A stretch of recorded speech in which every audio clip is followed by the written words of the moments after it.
Ako nakon završetka solemnizacije, a pre zavođenja predmeta, pored imena učesnika štikliramo polja u koloni 10.000, formiramo registar predmeta čija je vrednost preko 10.000 evra. Sada možemo da kliknemo na dugme Zavedi predmet i odaberemo mesto na kome želimo da snimimo našu solemnizaciju.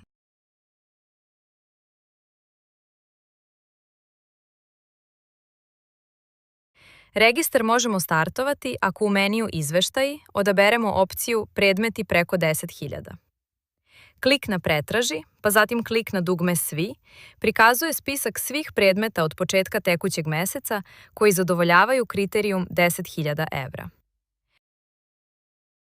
Promenom datuma možemo povećati opseg pretrage.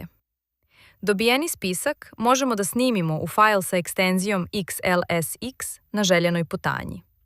Startujte snimljeni fajl da bi videli rezultat.